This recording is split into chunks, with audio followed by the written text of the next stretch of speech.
Ստորագրման մասով տեսեք, տեսակետ կա, որ Ադրբեջանը պատրաստվում էր էսկալացիայի եւ Հայաստանը դա իմանալով կանխեց հայտարարելով համաձայնելով այն երկու չհամաձայնեցված կետերին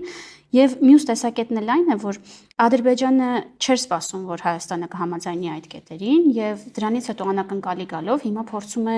այս հրաձգության մասին կեղծ լուրերով ուղղակի տորպեդահարել գործընթացը, որպեսզի չստորագրի պայմանագիրը։ Ձեր կարծիքով Ադրբեջանը մտադիր է ստորագրել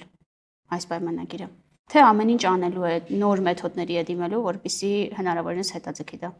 Գիտեք, ես կարծում եմ ճիշտ չի, որ ես խոսեմ, թե ինչ կանի Ադրբեջանը կամ ինչ է անում Ադրբեջանը այս համատեքստում, որովհետև ես կարող եմ մեր մոտիվացիաները նկարագրել խաղաղության համաձայնագրի տեքստը վերջնականացնելու ուղղությամբ մեր կատարած քայլերի։ Մենք մեր քաղաքացիների առաջ եւ իլուր միջազգային հանրության հայտարարել ենք խաղաղության օրակարգ եւ խաղաղության օրակարգի մեր նվիրվածությունը եւ մեր գործողությունները շարունակաբար եւ հետեւողական նվիրված են խաղաղության օրակարգով առաջ գնալուն։ Ընդ որում մենք պետք է շատ ուշադիր լինել, մենք գործում ենք հոռետեսության միջավայրում։ Այսինքն մենք գործում ենք մի միջավայրում, երբ որ շատերը չեն, ընդ որում ես նկատի չունեմ միայն Հայաստանի Հանրապետությունում, շատերը չեն, որ հավատում են, որ սա իրագործելի օրակարգ է, բայց եթե հիմա հետահայացնենք վերջին 2 տարվա ընթացքում մենք ձեռք ենք բերել շատ նշանակալի արդյունքներ այս իմաստով, այդ արդյունքներից առաջինը, ինչպես արդեն նշեցի, Հայաստանի եւ Ադրբեջանի սահմանազատման հանձնաժողովների համատեղ գործունեության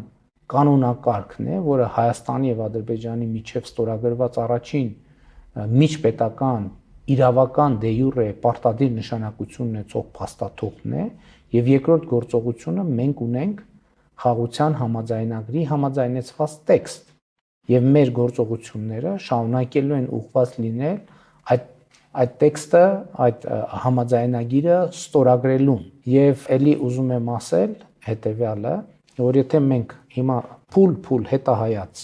գնանք, կտեսնենք, որ օրինակ Գիրանց ոսկեպար հատվածում սահմանազատումից բուն գործընթացից առաջ կար շատ մեծ հոռետեսություն։ Սահմանազատումը տեղի ունեցավ եւ տեղի ունեցավ մի պայմաններում, որ ոչ թե եւ ունեցավ մի արդյունք, որը մենք ոչ թե փորձում ենք թաքցնել հանրությունից, այլ ընդհակառակը իմ հանձնարարությամբ անվտանգության խորհրդի գրասենյակը նաև տարբեր խմբերի, տարբեր հանրության տարբեր խմբերի գիտնականներ, ուսանողներ, մտավորականներ, փորձագետներ տուրեր է կազմակերպում դեպի Գիրանց ոսկեպար հատված, որպեսզի մենք ցույց տանք, թե այն, ինչ այդպիսի մեծ հոռետեսություն էր առաջացրել, ինչ արդյունքի է բերել։